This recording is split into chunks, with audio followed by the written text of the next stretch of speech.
ಉತ್ತರ ಕನ್ನಡ ಜಿಲ್ಲೆಯ ಮುಂಡಗೋಡಿನಲ್ಲಿ ಲೋಕಾಯುಕ್ತ ಅಧಿಕಾರಿಗಳು ಭರ್ಜರಿ ಕಾರ್ಯಾಚರಣೆ ನಡೆಸಿ ಹೆಸ್ಕಾಂ ಉಪವಿಭಾಗ ಸಹಾಯಕ ಕಾರ್ಯನಿರ್ವಾಹಕ ಎಂಜಿನಿಯರ್ ಧರ್ಮರಾಜ್ ಬೆಡಸಗಾಂವ್ ಅವರನ್ನು ವಶಕ್ಕೆ ಪಡೆದಿದ್ದಾರೆ.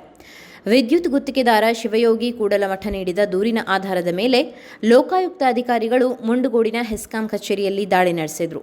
ಬಿಸಿಎಂ ವಸತಿ ನಿಲಯದ ವಿದ್ಯುತ್ ಕಾಮಗಾರಿ ಸೇರಿದಂತೆ ಇತರೆ ಕಾಮಗಾರಿಗಳಿಗೆ ಸಂಬಂಧಿಸಿದ ಬಿಲ್ ಮತ್ತು ಪ್ರಕ್ರಿಯೆಗಳಿಗಾಗಿ ಹಣದ ಬೇಡಿಕೆ ಇಟ್ಟಿರುವ ಆರೋಪ ಕೇಳಿಬಂದಿದೆ. ಈ ಹಿನ್ನೆಲೆಯಲ್ಲಿ ದೂರುದಾರರಿಂದ ಮುಂಗಡವಾಗಿ 65,000 ರೂಪಾಯಿ ಲಂಚದ ಹಣ ಸ್ವೀಕರಿಸುತ್ತಿದ್ದ ವೇಳೆ ಲೋಕಾಯುಕ್ತ ಅಧಿಕಾರಿಗಳು ದಾಳಿ ನಡೆಸಿ ಎಇಇ ಅವರನ್ನ ರೆಡ್ ಹ್ಯಾಂಡ್ ಆಗಿ ಹಿಡಿದಿದ್ದಾರೆ ಎಂದು ತಿಳಿದುಬಂದಿದೆ. ಕಾರವಾರ ಹಾಗೂ ಧಾರವಾಡ ಲೋಕಾಯುಕ್ತ ಘಟಕಗಳ ಅಧಿಕಾರಿಗಳ 2 ತಂಡಗಳು ಜಂಟಿಯಾಗಿ ಕಾರ್ಯಾಚರಣೆ ನಡೆಸಿದ್ದು, ಪ್ರಕರಣದ ಕುರಿತು ಹೆಚ್ಚಿನ ತನಿಖೆ ಮುಂದುವರೆದಿದೆ. ಲೋಕಾಯುಕ್ತ ದಾಳಿಯ ಸುದ್ದಿ ಮುಂಡಗೋಡಿನಲ್ಲಿ ವ್ಯಾಪಕ ಚರ್ಚೆಗೆ ಕಾರಣವಾಗಿದ್ದು, ಅಧಿಕಾರಿಗಳಿಂದ ಇನ್ನಷ್ಟು ಮಾಹಿತಿ ನಿರೀಕ್ಷಿಸಲಾಗುತ್ತಿದೆ.